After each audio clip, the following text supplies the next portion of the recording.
Gary Greer and everybody else today, you can't put all that stuff in classrooms, and you can't build out this incredible ed tech infrastructure like Jeff has done in Maine and we've done around the country and not put in common sense privacy laws.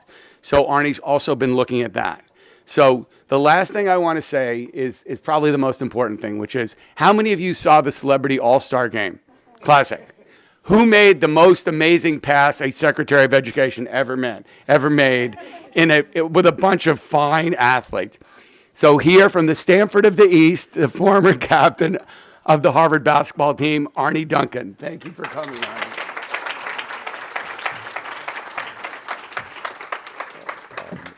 Thank you for that introduction. No, I really, really appreciate it. And Jim, thank you so much for your partnership and for your hard work and what Common Sense Media has been doing, bringing together everyone here to start this very, very important dialogue, and more importantly, for your tireless efforts to keep the digital world that our kids inhabit every single day safe and healthy.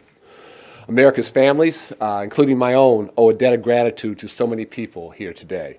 Anyone who has children or works with them knows that keeping children safe and secure is about the most important thing we can do today.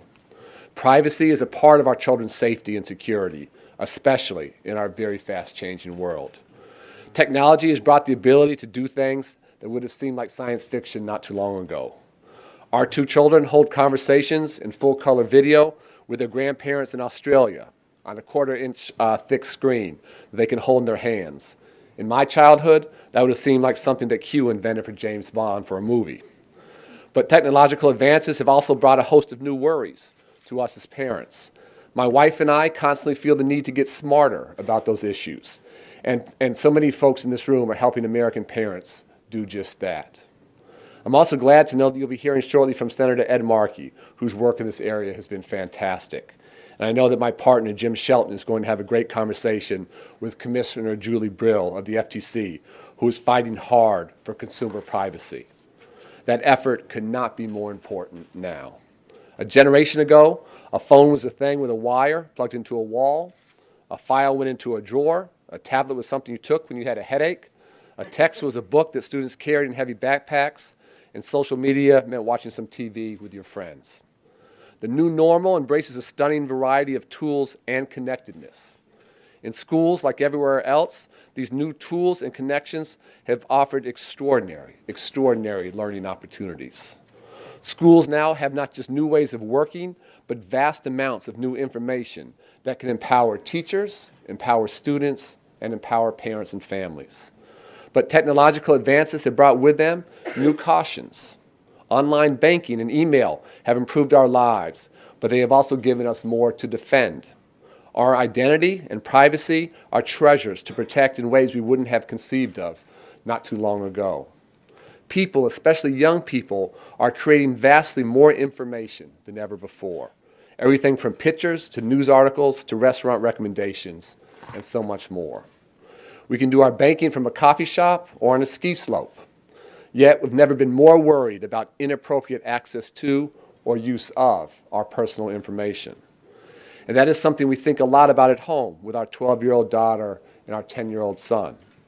Ours is not a low-tech home, although my kids very accurately claim they have a pretty low-tech dad, since they have to share my iPad because we put a pretty strong limit on their screen time when it's not related to educational things.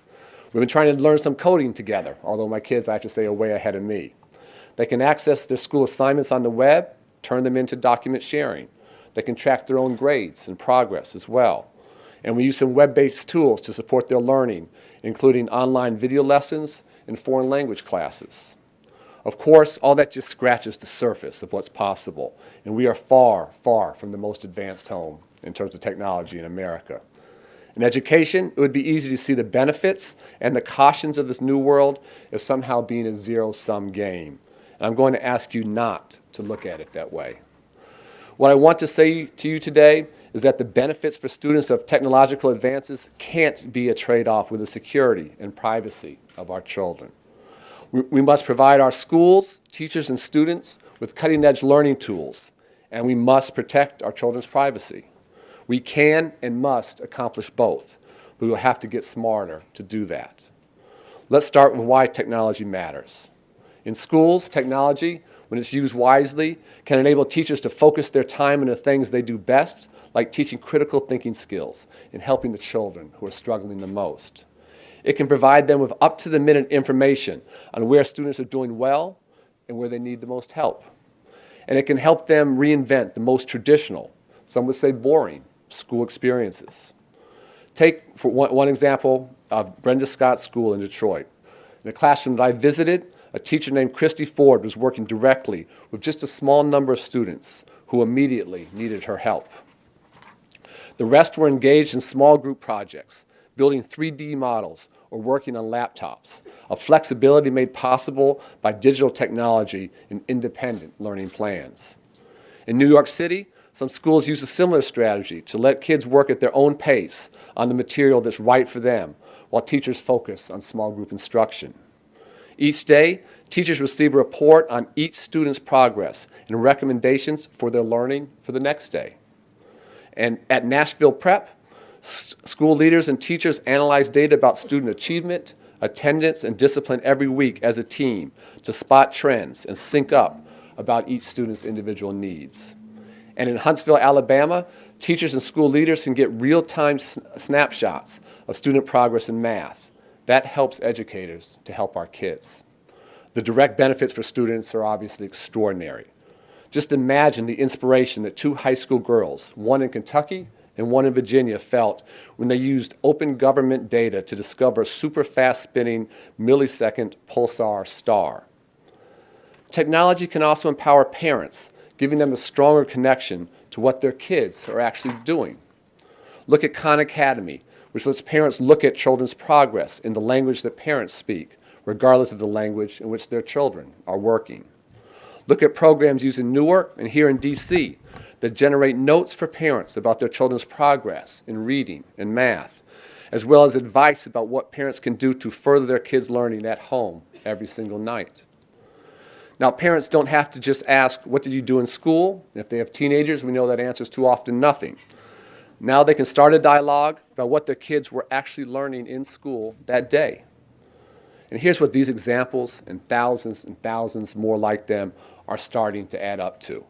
It's about helping teachers work smarter, helping students learn more quickly and stay more engaged, helping school systems support teachers more effectively, and helping families stay informed about their kids' education, and helping parents become more active as a partner with their children's teachers.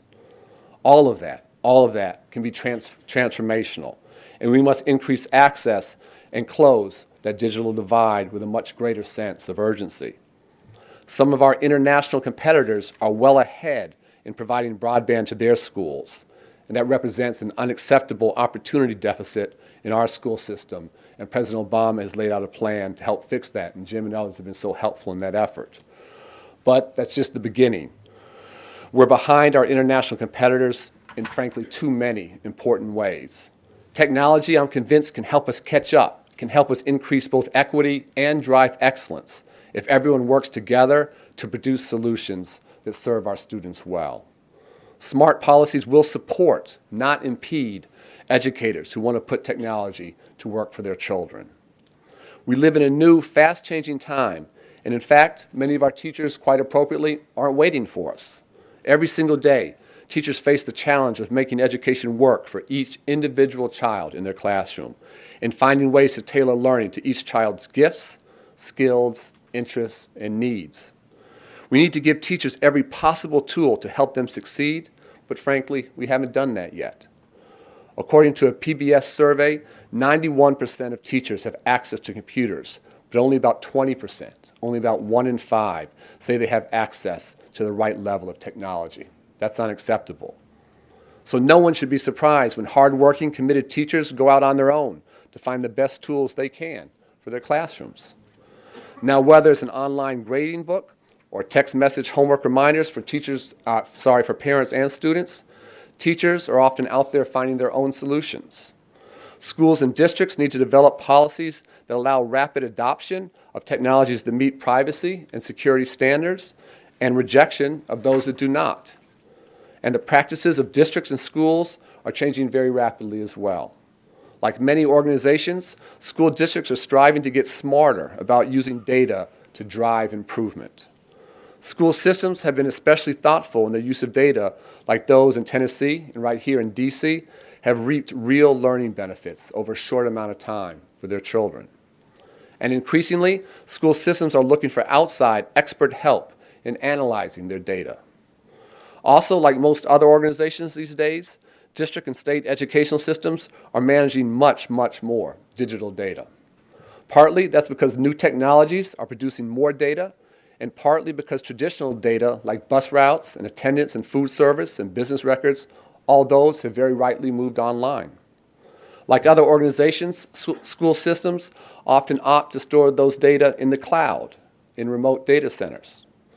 To be clear, the motivation here is entirely positive, to find better ways to engage students, to give teachers new tools, to improve instruction, and to help cash-strapped school systems operate more effectively and efficiently. The consequences of all those changes, however, is an exponential growth in the variety and quantity and quality of data. And the use of technology and the quantity of digital data have grown, so too have concerns of parents and advocates like many of you that are in this room today. The questions that you are asking are vitally, vitally important. What steps are being taken to keep student data secure? And just as important, to keep outside businesses and other organizations from making inappropriate use of that data. No one should make the mistake of thinking that these are unreasonable or unimportant questions. In fact, failing to take privacy questions very seriously means failing to understand the modern world. Most days, you don't have to turn too far back from the front page of the paper to learn something new and unsettling involving personal data. Unwanted revelations can do real and lasting damage.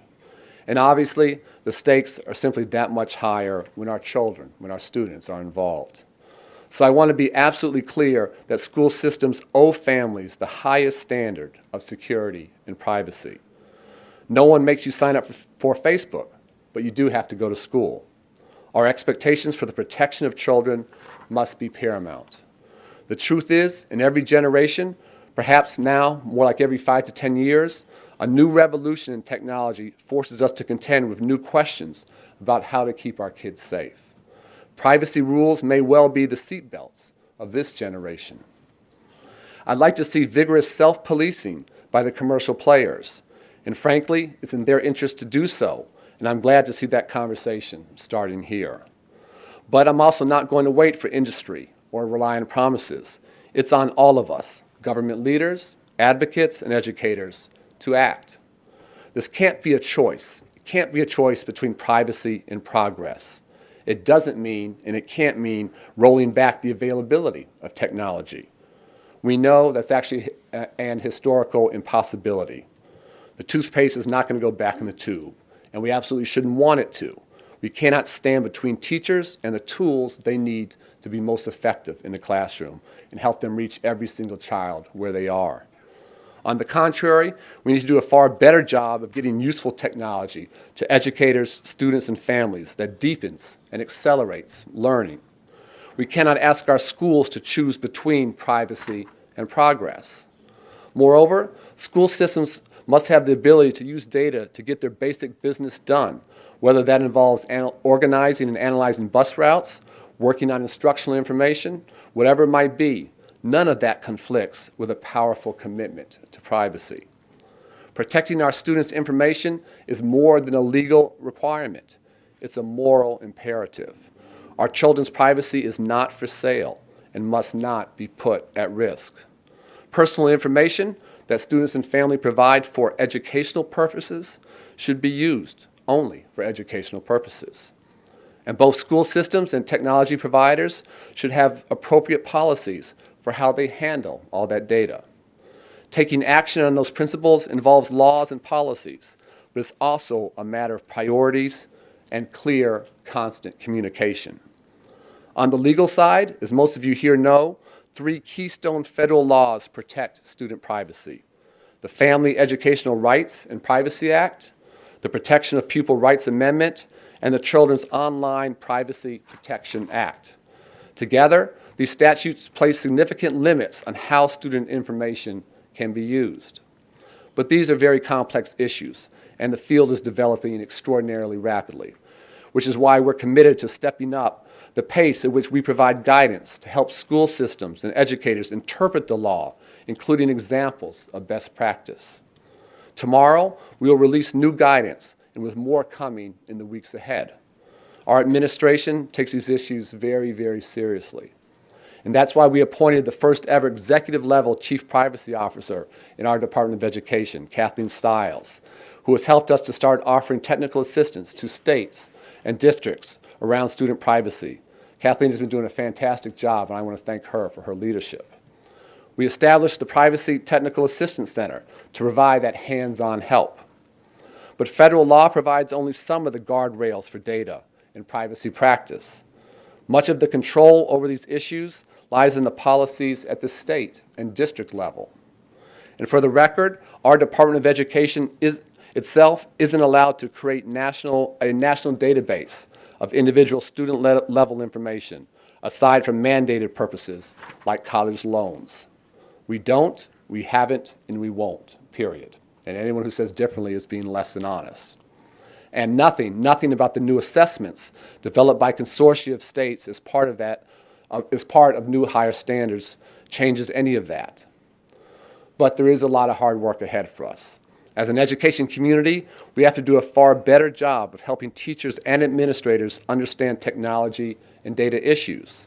And we need to do a better job of reaching out to the general public as well. Too often, the public discussion on these issues has become muddled, conflating separate issues. For example, the mere fact that student data is stored in the cloud doesn't mean that it's used for an improper purpose or that unauthorized parties or vendors have access to it. Data stored in the cloud can actually be more secure than data stored on a computer at a school. But too many families today have been led to believe that remote storage of student data somehow means that it's up for sale. Put plainly, student data must be secure and treated as precious, no matter where it's stored. It is not a commodity. And in truth, while we have seen security breaches in schools with both paper and digital records, we have seen very few significant instances of systemic misuse of student data. As you know, though, many of our school systems have work to do to bring policy in line with fast-changing technologies. This isn't a matter of bad intention, it is a matter of priorities. And for our schools, privacy generally needs to be a higher priority. Schools and school systems should be asking themselves some hard questions. Here are just 5 quick examples. Do you know what online services your schools and teachers are using? Are you offering teachers timely approval of technology that they want to use in the classroom? Do your contracts explicitly lay out the ownership and appropriately limit the use of any data collected? Are you transparent with parents about how your district uses that data? Do your schools allow students to bring their own devices as tools for learning, and do your policies protect them? Some districts and states are demonstrating real leadership and thoughtfulness in these areas, and we can all learn from their examples. For example, the Kansas State Department of Education has developed an innovative data quality certification program to train staff on data quality practices and techniques, including privacy and security. And here, closer to home, Fairfax County in Virginia tests software and applications to verify that vendor security and privacy promises are actually accurate. But the responsibility doesn't just lie with school systems. Technology providers need to shoulder their responsibility to ensuring the privacy of our students as well. There's plenty of energy in this room and around the country for stronger regulation of your work. And let me say this clearly, it's in your best interest to police yourselves before others take it on them. In part, that means being transparent, not with 100-page user agreements spread across multiple screens, but with language that parents and educators can easily understand. It means offering districts something better than a take-it-or-leave-it click-wrap agreements that allow the provider to unilaterally amend its privacy practices without even telling the district. That does not build long-term confidence and trust. Please demonstrate that you know what it means to be a leader for our kids and for all of us as parents. While I'm challenging everyone in this room, I want to make it clear that we challenge ourselves at the department every single day to be part of the solution. First, we enforce the statutes that we administer. There are important legal safeguards against the misuse and commercialization of student data, and we will absolutely enforce those safeguards. Second, we will continue to offer guidance and technical assistance to schools and districts around student privacy, as well as guidance and TA around the use of education data and technology. As the field develops, we are working to stay current and to be helpful.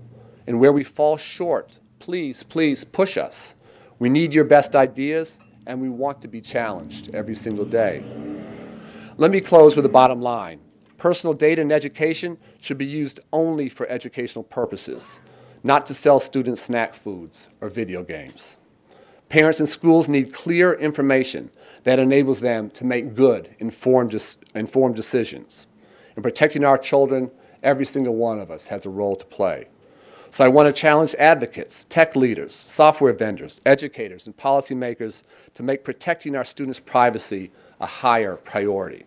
And I want to applaud the collective hard work and leadership of so many of you here to make that happen.